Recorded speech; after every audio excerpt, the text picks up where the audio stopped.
My father left my brother the farm, my sister the money, and all I got was an old delivery truck. I never expected that a single phone call would turn my entire life upside down. Dad was gone. Just like that.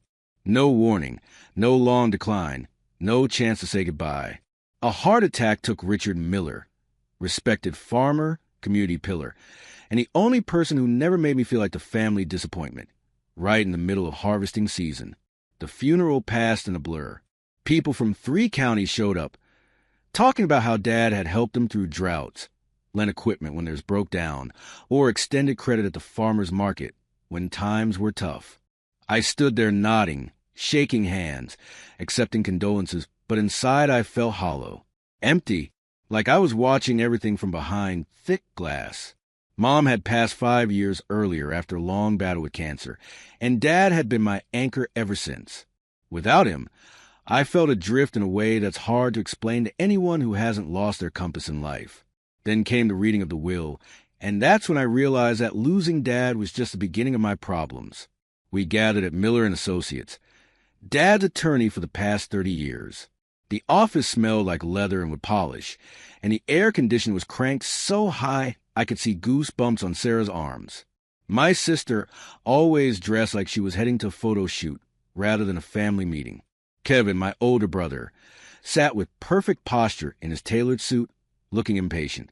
He'd taken time away from his real estate empire in Chicago, and he made sure we all knew what an inconvenience that was. Mr. Miller, a man who seemed to have aged 40 years since I last saw him, shuffled papers at his desk. The ticking of the grandfather clock in the corner felt like a countdown to something I wasn't prepared for. Richard was very specific about his wishes. Mr. Miller began, adjusting his glasses. As you know, your father built Miller Farms from nothing. 60 acres when he started, now over 500 acres of prime agricultural land, plus the equipment, livestock, and facilities. Kevin nodded, already mentally calculating the value. Sarah was texting someone, barely paying attention. I just wanted it to be over so I could go home and process my grief in private. To Sarah Miller, Richard leaves a sum of $850,000, representing his liquid assets and investments. Sarah's head snapped up, her fingers freezing mid-text. Her shock gave way to a smile that didn't reach her eyes. To Kevin Miller, Richard leaves a farm, all associated lands, equipment in the family home, with the stipulation that the current farmhand be retained for a minimum of 1 year. Kevin didn't react beyond a single, satisfied nod, like he'd just closed a business deal that went exactly as expected. This wasn't surprising. Kevin had worked on a farm until college, then escaped the city as fast as possible. But everyone knew that eventually the eldest son would inherit the land. That's how things worked in our part of the country. I sat there waiting for my portion. Maybe the guest house? Dad's collection of vintage farm equipment? A smaller plot of land? I wasn't greedy, but surely there would be something substantial for me too. And to John Miller, Mr. Miller continued, glancing at me over his glasses, Richard leaves his 1972 Ford delivery truck and the contents therein. The silence that followed felt like someone had sucked all the air out of the room. I waited for more, but Mr. Miller just looked at me with an unreadable expression. Sarah broke first, a half-laugh escaping before she could stop it. That's it, the old truck. Kevin didn't even try to hide his smirk. What, seriously? Is John going to start a delivery service now? I felt heat rising from my collar to my face. The old delivery truck was Dad's pride and joy, sure. We'd spent countless hours tinkering under its hood together, but it was worth maybe $5,000 on a good day, while my siblings were walking away with millions. Mr. Miller cleared his throat. That concludes the distribution of assets. There are some additional documents for each of you to sign. While Mr. Miller explained the paperwork, I tried to make sense of it all. I'd stayed. When Kevin left for Chicago and Sarah moved to Nashville to pursue her marketing career, I was the one who remained in Oak Ridge. I helped Dad run the farm after Mom died. I was there every day for the past 5 years, working the land, fixing equipment, taking cattle to auction. Not because I had to, but because I knew how much the farm meant to Dad. And my reward was a 40-year-old truck? Don't worry, little brother, Kevin said, clapping a hand on my shoulder hard enough to make me wince. I might have some odd jobs around the farm you can help with. For old time's sake. Yeah, Johnny, Sarah added, not looking up from her phone. That old van probably needs a lot of work. Maybe you can sell it and buy yourself something nice. Like, I don't know, a decent shirt for once. I looked down at my flannel shirt and jeans, suddenly aware of how out of place I looked next to my polished siblings. The shirt was worn at the elbows because it was comfortable for farm work, not because I couldn't afford new clothes. Dad wanted me to have the truck, I said, my voice sounding strange to my own ears. That's good enough for me. Always a loyal puppy, Kevin said with a snort. That's probably why he gave it to you. Sentimental value, and all that. Though honestly, even the truck seems like more than you deserve considering how the farm's profits have dropped since you started helping Dad. Something inside me snapped. 5 years of being responsible one. 5 years of early mornings and late nights, of calving season and harvest time equipment breakdowns, all while Kevin and Sarah built their perfect lives far away from the farm and the family that raised them. I slammed my fist on the table hard enough to make everyone jump. You know what? Keep your farm, Kevin. Keep your money, Sarah. I don't want anything from either of you. I stood up so fast my chair toppled backward. Mr. Miller looked alarmed, but I was already heading for the door. I couldn't breathe in that room anymore. Couldn't stand the sight of my siblings dividing up Dad's legacy like vultures while treating me like some charity case. As I reached the door, Mr. Miller called out, "John, a moment, please." I paused, hand on the doorknob, not turning around. "Your father wanted me to tell you something privately," he said, his voice low enough that Kevin and Sarah wouldn't hear. He said that the truck is more than it appears. Those were his exact words. I turned slightly, meeting the old lawyer's eyes. There was something there, a hint of knowledge, maybe even amusement. "What does that mean?" I asked. Mr. Miller shrugged. "That's all," he said. But Richard was never a man to waste words. "I suggest you take a very close look at that truck." With that cryptic advice ringing in my ears, I walked out into the bright summer sunshine. The parking lot was shimmering with heat, and there it sat, Dad's old blue Ford delivery truck. Paint faded from decades in the sun, a few spots of rust around the wheel wells. It looked exactly like what it was, an old delivery van that had seen better days. But Dad's words, relayed to his attorney, echoed in my mind. The truck is more than it appears. What the hell did that mean? And why would Dad leave everything of value to my siblings while giving me nothing but an old delivery van and a riddle? As I stood there staring at the boxy delivery truck that was now mine, I couldn't shake the feeling that there was something I was missing. Something important. Dad was never cruel, and he was never careless with his decisions. If he left me just this old delivery van, there had to be a reason. I just had to figure out what that reason was. The day after the will reading, I packed my belongings into 2 duffel bags and moved out of the farmhouse. There was no way I could stay there now that Kevin owned the place. My brother had already started talking about modernizing operations and maximizing profit margins before Dad was even in the ground.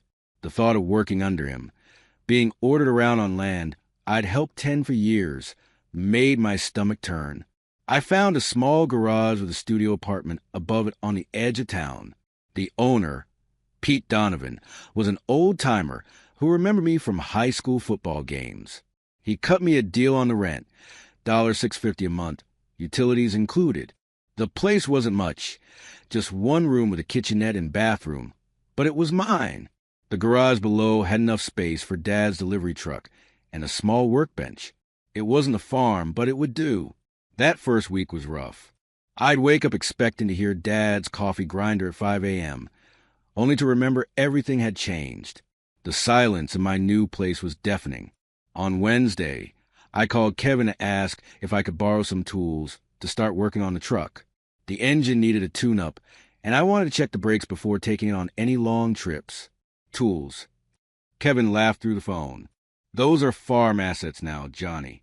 Dad left you that rust bucket, so you figure out how to fix it yourself." I hung up without another word. Next, I tried Sarah, thinking maybe she'd loan me some cash for tools, just until I got back on my feet. Her assistant answered and informed me that Sarah was in meetings all day. She never returned my call. The reality of my situation hit me hard that night. I had about $3,000 in savings, no job, an old delivery truck that barely ran, and a family that had ripped me off. I cracked open a beer and sat on a small balcony outside my apartment, watching the sunset and wondering where I'd gone wrong. The next morning, I decided to at least see if I could get the truck running properly. The engine turned over, but it made a concerning rattling noise when I accelerated. I figured I'd drive it to the auto parts store on Main Street and pick up some basic supplies, oil, filters, spark plugs. Maybe they'd let me use their diagnostic machine too. Of course, the truck chose that moment to die completely. I was halfway to town when it happened. The engine sputtered, coughed, and then went silent. Rain clouds that had been threatening all morning finally opened up, drenching me as I popped the hood to look at the engine, as if staring at it would somehow reveal all its secrets. I was soaked to the bone within minutes, trying to push the truck to the side of the road, when an old red Chevy pulled up beside me. The window rolled down, revealing Mr. Williams, who owned the hardware store in town and had been friends with Dad for decades. "John Miller, what in God's name are you doing out in this downpour?" he called out, rain spattering through his open window.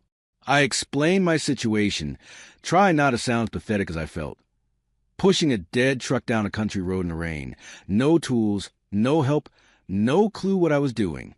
Mr. Williams shook his head. "Get in. We'll come back for this heap with my tow chain after the rain lets up."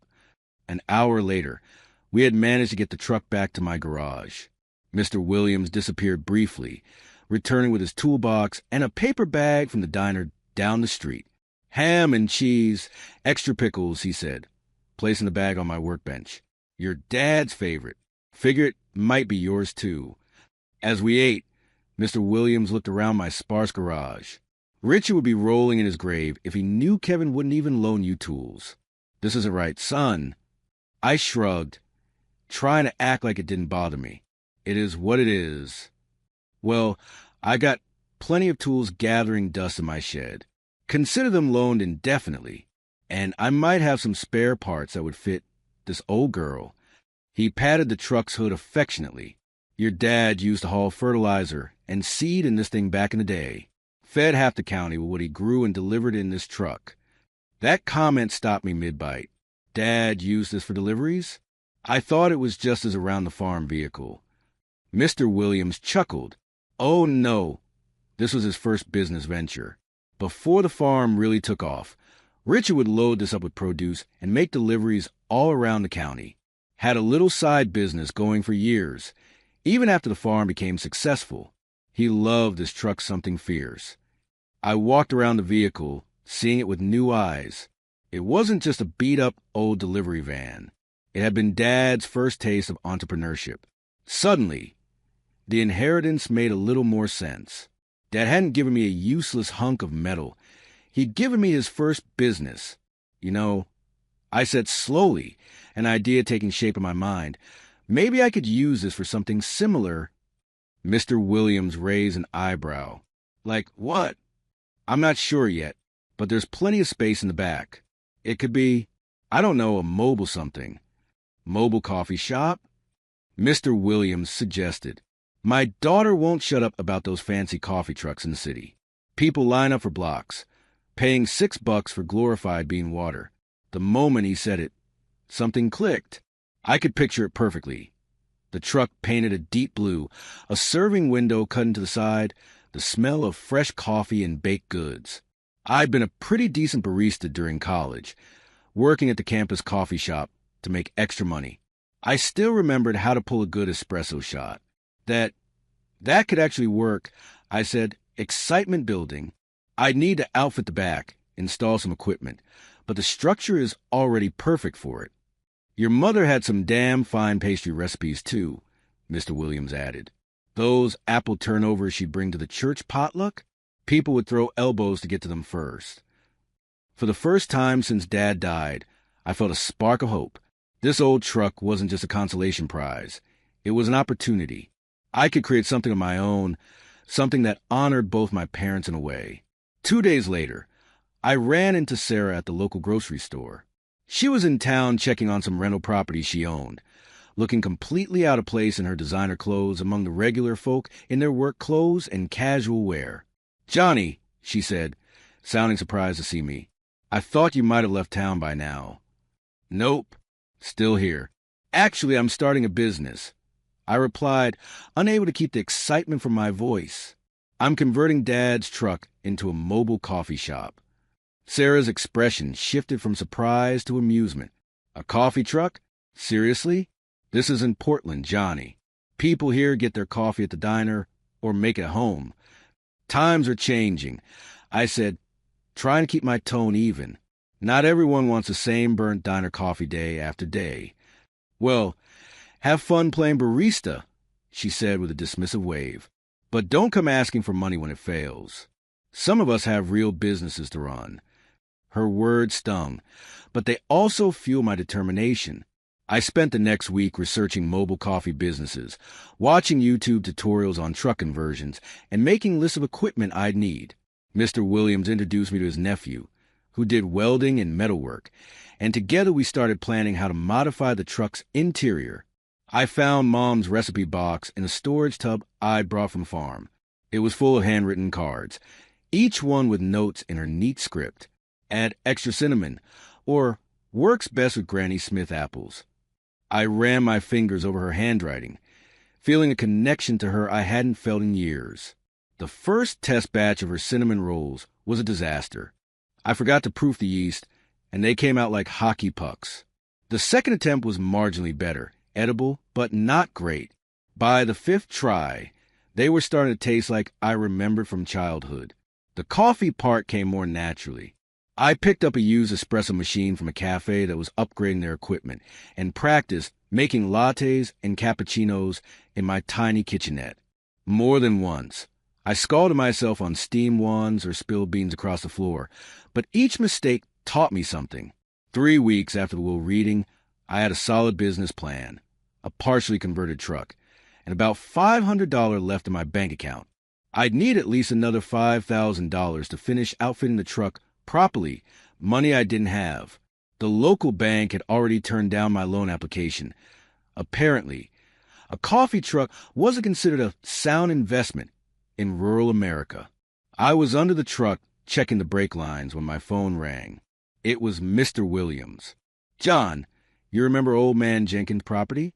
The one with the apple orchard out on Route 16. I did. Jenkins had the best apple orchard in the county, and he made cider that people drove hours to buy in the fall. He's hosting a harvest festival next weekend, expecting a few hundred people. His usual coffee vendor canceled last minute. Something about a family emergency. I might have mentioned your new venture to him." My heart raced.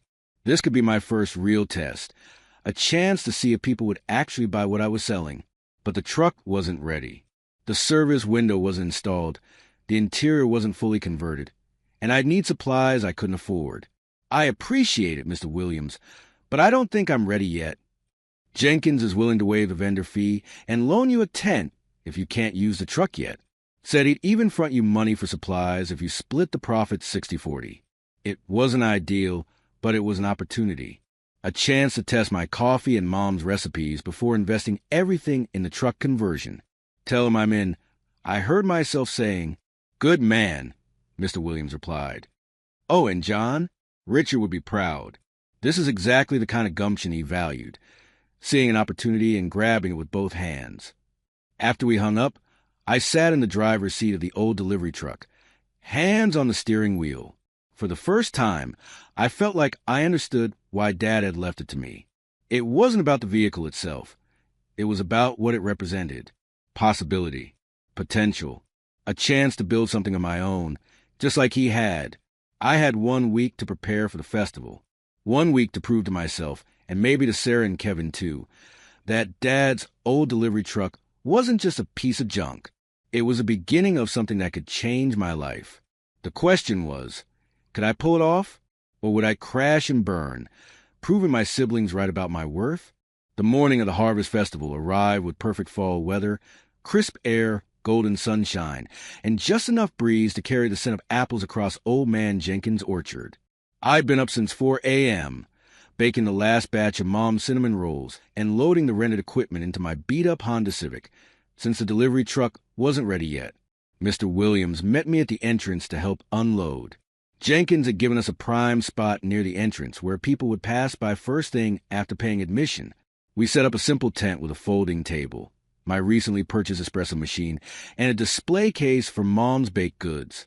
Nothing fancy, but it looked clean and inviting.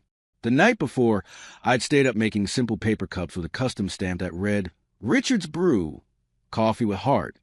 It was a last-minute idea, but something told me that connecting to Dad's memory might resonate with the locals who had known him. As the first festival goers began trickling in around 9 a.m., I felt my stomach knotting with anxiety. What if no one stopped? What if they tried my coffee and hated it? What if Sarah and Kevin were right, and this whole idea was just a desperate attempt to prove them wrong? The first hour was painfully slow. A few curious people stopped by, mostly old-timers who recognized me as Richard Miller's boy. They bought coffee out of politeness, not expectation. I could see the skepticism in their eyes. What did a farmer's son know about fancy coffee? Around 10:30, Mrs. Patterson, who had taught kindergarten in our town for 30 years, bought a cinnamon roll and took a bite right in front of me. "Good heavens!" she exclaimed, eyes widening. "This tastes just like your mother's recipe from the church potlucks."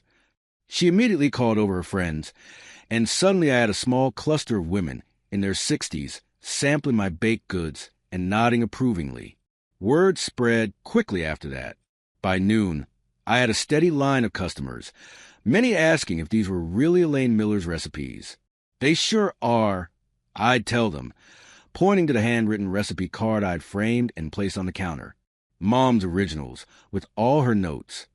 That emotional connection seemed to transform my little stand from just another coffee vendor into something special.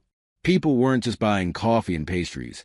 They were purchasing a piece of nostalgia, a connection to my parents who had been fixtures in the community for decades.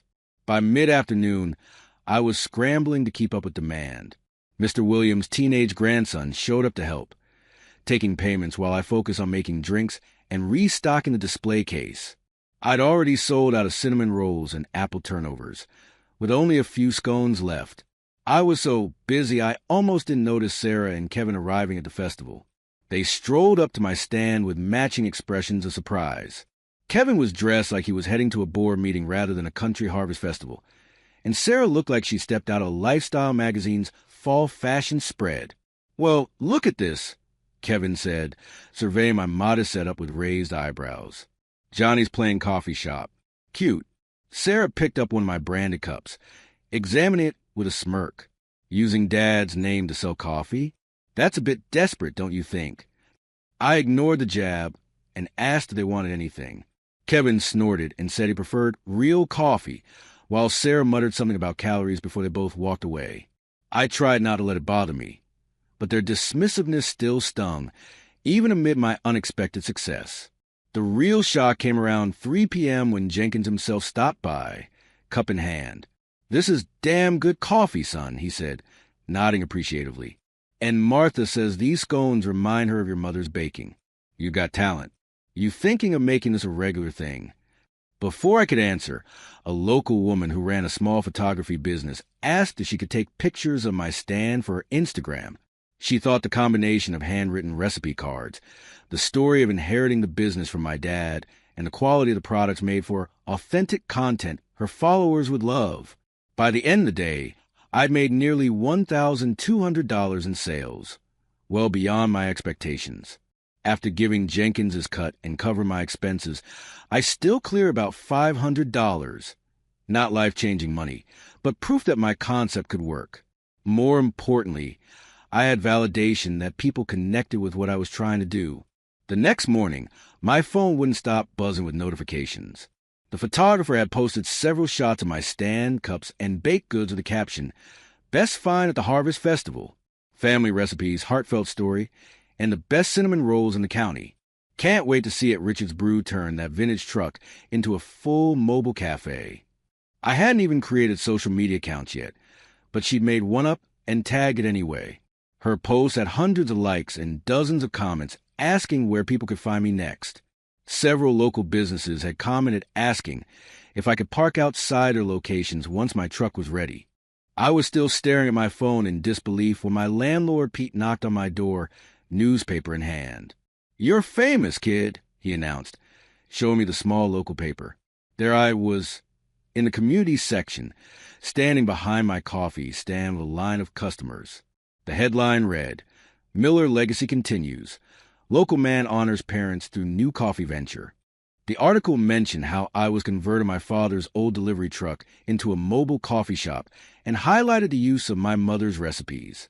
It was small-town news, but felt enormous to me. I immediately started work on the truck with renewed vigor.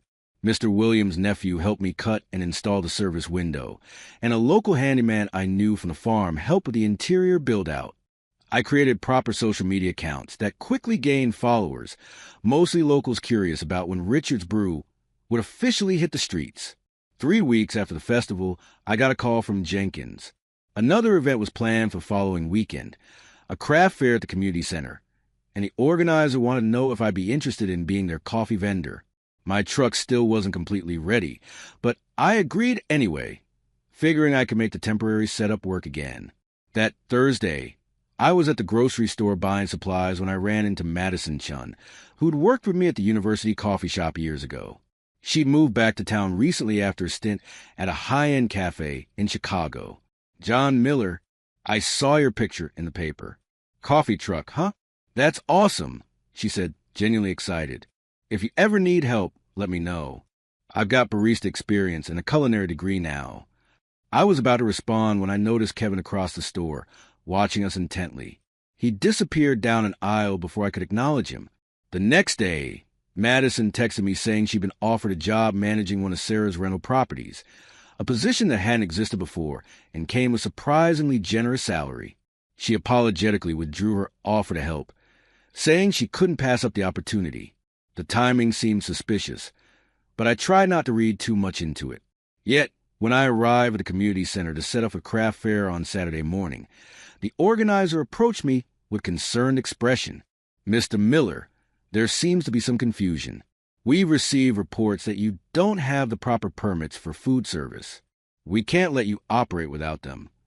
I was baffled. I researched the requirements carefully and had obtained all the necessary temporary permits for the event.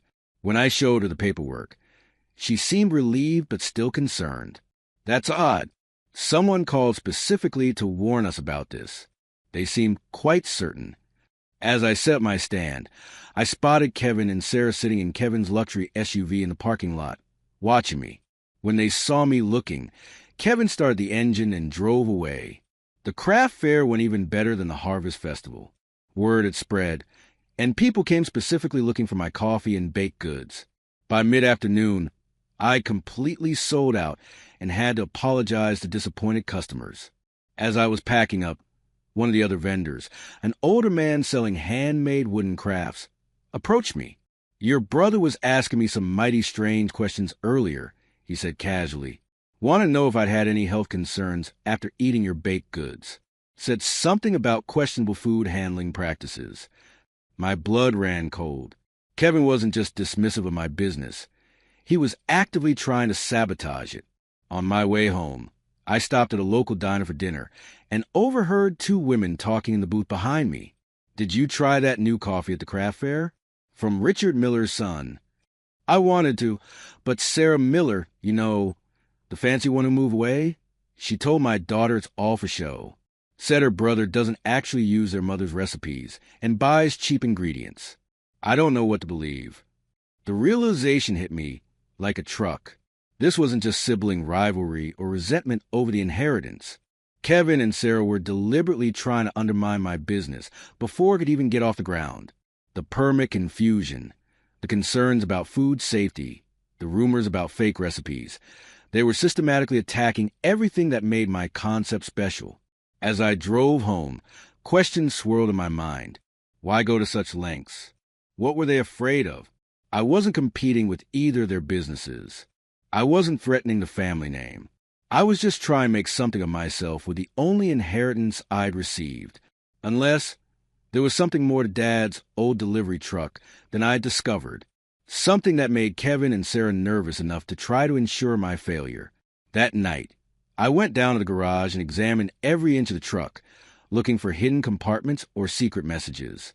I found nothing unusual, but my gut told me I was missing something important. Dad wouldn't have left me just a vehicle. There had to be more to it, something that explained my siblings' bizarre behavior. The next morning, I received a text from the community center organizer.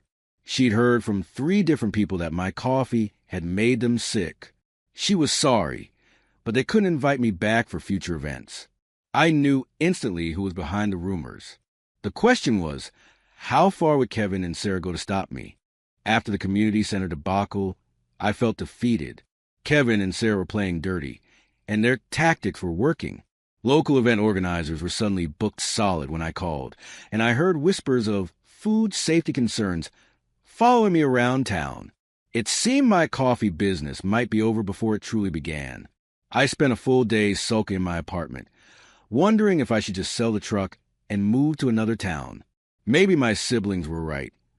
Maybe I wasn't cut out for business. I was just a farm kid who'd gotten lucky at a couple of local events. The next morning, determined to at least finish what I'd started, I headed down to the garage to continue working on the truck. The interior was nearly complete, with the espresso machine installed and storage areas built out. All that remained was painting the exterior and adding signage.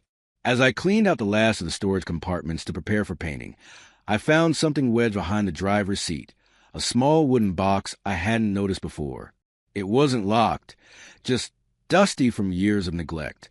Inside was a faded photograph of Dad standing proudly next to the delivery truck when it was new, along with a handwritten note. To whoever finds this truck after me, remember to help when you can. The best investment isn't money, it's goodwill. Richard Miller. I sat on the garage floor, staring at the note. Dad hadn't been much for sentimental speeches or life lessons. He taught by example, not words. Finding this message felt like he was speaking directly to me from beyond the grave. That same afternoon, I saw a flyer at the local hardware store about an upcoming veterans benefit event.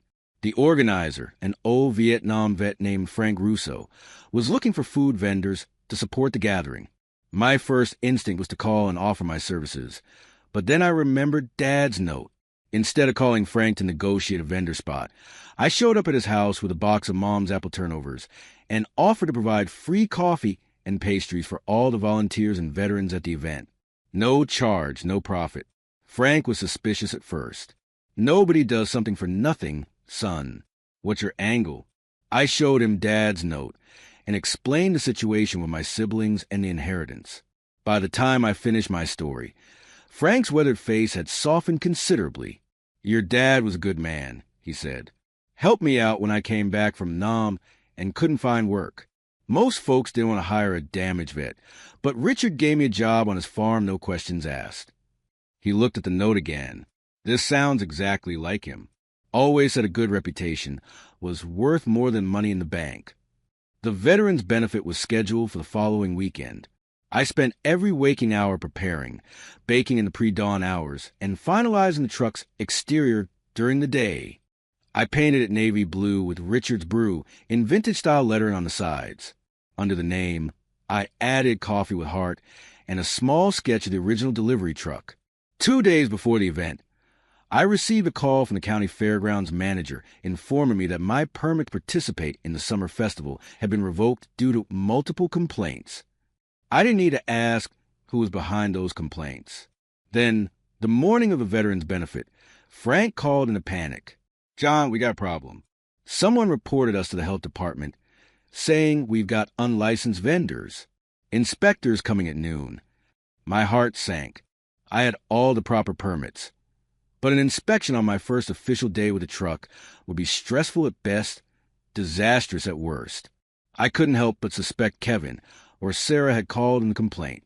Despite the setback, I arrived early and parked the newly painted truck in the designated area. Veterans and their families immediately noticed the retro vehicle, and several came over to admire it and share stories about my dad. When the health inspector arrived, I was ready with all my paperwork. He seemed surprised that everything was in order, mentioning that the anonymous complaint had been quite detailed about alleged violations. After a thorough inspection, he signed off on my permits and even bought a coffee before leaving. Throughout the day, I served free coffee and pastries to dozens of veterans and volunteers. Many tried to pay anyway, but I insisted on honoring Dad's philosophy. Instead, I set up a donation jar for the Veterans Organization, which filled up quickly. A local reporter covering the event took an interest in my story. She interviewed me about the truck, the inheritance situation, and my commitment to supporting veterans in honor of my father. I mentioned Dad's note and his belief in community investment, careful not to say anything negative about my siblings despite their actions. The next morning, her article appeared on the front page of the local section. Local man honors father's legacy, serves community despite family feud. The piece detailed how I'd been left only the delivery truck of my father's will, but had transformed it into a thriving business, culminating in my decision to serve veterans for free. Within hours, my social media accounts exploded with new followers. People from neighboring counties were messaging to ask where they could find my coffee truck. A regional radio station called requesting an interview about the inheritance coffee truck, as they called it. By midweek, I was fielding calls from event organizers who suddenly had openings in their schedules. The owner of a popular brunch spot in town reached out about potentially featuring my coffee and pastries in his restaurant. Even a small regional distributor expressed interest in bottling a cold brew version of my coffee for local grocery stores. The most surprising call came from Meredith Watkins, who owned a successful restaurant group in the state capital. She'd read the article and wanted to discuss potential investment opportunities. "Your story has legs, John," she said. "People love the combination of quality products and authentic narrative. I think we could scale this concept across the state, maybe even regionally." I was still processing her offer when the bell above my garage door jingled. I looked up to find Kevin and Sarah standing there, both looking like they'd swallowed something sour. "So you're quite the local celebrity now," Kevin said, glancing around the garage with new interest. "Impressive for a coffee truck." Sarah studied the newly painted exterior of the vehicle. "This whole honoring Dad angle is clever marketing. I'll give you that." I waited for the insults or threats, but instead, Kevin pulled out his phone and showed me a sleek business proposal. "We've been thinking. This is potential beyond a one-man operation. Sarah and I have the capital and business connections to take this statewide. Professional management, multiple trucks, merchandise, the works." The proposal outlined a business structure where they would be majority owners, and I would be brought on as a brand ambassador with a modest salary and small equity stake. They'd even created a mock-up of a modernized logo that replaced the vintage aesthetic with something more corporate. "You can keep making coffee and telling stories about Dad," Sarah added. "We'll handle the business side. It's what we're good at." It was a masterful move. They couldn't beat me, so now they want to control me, to take what I'd built and turn it into another asset in their portfolios. When I didn't immediately respond, Kevin's tone hardened. "Be realistic, Johnny. You've had a good run with the local yokels, but you're out of your depth. Meredith Watkins isn't the only investor who's noticed you. We've already had discussions with several groups who are interested in our version of this concept." "Your version?" I asked, bewildered. Sarah shrugged. "Dad's recipes, Dad's story, they're family assets. We have just as much right to them as you do. And with our business backgrounds, investors will naturally prefer partnering with us." The implication was clear. Either I'd join them on their terms, or they would simply launch a competing business with my concept, leveraging their connections and capital to overwhelm me. I told them I needed time to think, which they took as encouragement. Kevin left their proposal on my workbench, along with a contract giving them right of first refusal on any investment deals I might consider. After they left, I sat in the driver's seat of Dad's truck, running my fingers over the steering wheel he'd gripped for decades. The small wooden box with his note sat on the passenger seat. My phone wouldn't stop buzzing with notifications and messages. The article had gone semi-viral, and people from across the state were sharing my story. One message caught my eye. a woman named Eleanor Jenkins who claimed to have been Dad's accountant years ago, asking to meet as soon as possible. There's something about your father's business affairs you should know, her message read, especially now that you're making a name for yourself with his old truck. I stared at the message, then at the contract Kevin had left. What did Eleanor know? And was there still some secret about the truck or Dad's business that I hadn't discovered? Something that might explain Kevin and Sarah's sudden interest in partnership after months of sabotage? Whatever it was, I needed to find out quickly. With investors circling and my siblings threatening to steal my concept, I was running out of time to decide my next move. Everything I'd built over the past months hung in the balance. I met Eleanor Jenkins at a small diner outside town the next morning. She was in her 70s, with sharp eyes behind wire-rimmed glasses and the no-nonsense demeanor of someone who'd spent decades dealing with other people's finances. Your father and I worked together for nearly 20 years, she explained, stirring her coffee methodically. I handled the books for the farm, but also for his other ventures. Other ventures? This was news to me. Dad had always been just a farmer in my eyes. Eleanor nodded. Richard was more entrepreneurial than most people realized. That delivery truck you inherited, it wasn't just for hauling produce. Your father had a small batch coffee business on the side for years. Nothing huge, but loyal customers throughout the county. She explained that Dad had sourced specialty beans from small farmers abroad, roasted them himself in a converted shed behind the barn, and sold the coffee at farmers markets and through local shops. It was a passion project that had developed a cult following. He called it Miller's Brew, Eleanor continued. Sound familiar? I felt a chill run down my spine. I'd named my business Richard's Brew without knowing Dad had already built something similar years ago. Why didn't I know about this? I asked, genuinely confused. I worked with him on the farm for the last 5 years. He scaled it back when your mother got sick. Then after she passed, he shut down the operation almost entirely. That old shed behind the north field that was always locked, that was his roasting facility. He'd still go there occasionally on those days he'd tell you he had errands in town, maintaining just a handful of loyal customers who'd been with him for decades. He was very private about it. I think it was connected to memories of your mother as they started it together. Eleanor paused, studying my surprised expression. The last 2 years, he'd been talking about reviving it. He was renovating that shed bit by bit whenever you were busy with the East Fields. I think he was planning to surprise you with it, bring you in as a partner. The heart attack came before he could finish. Eleanor reached into her purse and pulled out a folder. Your father came to see me about 6 months before he died. He updated his will and filed these papers. Inside were trademark registrations for Miller's Brew and Richard's Blend, along with several coffee recipes and a formal business plan. All the documents named me as the successor owner. Richard knew exactly what he was doing when he left you that truck, Eleanor said. It wasn't just sentiment. He was leaving you a business foundation with legal protection. My mind was racing. No wonder Kevin and Sarah were suddenly interested in partnership. They must have discovered or remembered Dad's coffee business and realized its potential value now that I'd unknowingly revived it. I thanked Eleanor and drove straight to my garage, where I conducted a more thorough inspection of the truck.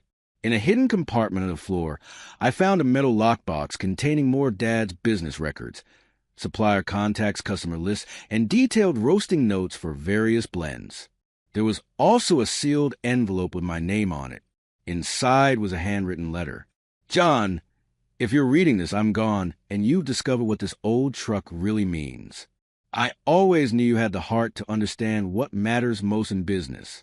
When others are blinded by greed and quick profits, you see the value in relationships and quality. I'm leaving you more than just a vehicle. I'm leaving you a legacy to build on your own terms. The coffee business brought me joy and connected me people in a way the farm never could. I hope it can do the same for you. Kevin and Sarah will have their inheritances, but this is yours. I've made sure the legal protections are in place. They can't take this from you unless you let them. Trust yourself, son. You've always had better instincts than you give yourself credit for. Dad, I sat there holding the letter, overcome with emotion. Dad hadn't overlooked me in his will. He'd given me something potentially more valuable than land or money. He'd given me a purpose that was perfectly suited to who I am. The next morning, Kevin called to ask if I considered their offer. I told him I needed more time and had a meeting with Meredith Watkins first. He sounded irritated, but couldn't object without revealing their desperation to control the situation. My meeting with Meredith was eye-opening. She'd done her research on the local coffee market and discovered references to Dad's original Miller's Brew business. Your father had quite a reputation in specialty coffee circles, she explained. Old-timers still talk about his roasts. There's serious value in reviving that legacy authentically. I showed her Dad's letter and documentation. She was impressed with the trademark protections and the detailed business records. This changes everything, she said. With these assets and your current momentum, we could structure a much more advantageous investment package. 2 days later, Kevin and Sarah invited me to dinner at an upscale restaurant to finalize our partnership. I agreed to meet them, curious to see how far they would go. The restaurant was the kind of place where they fold your napkin when you go to the bathroom.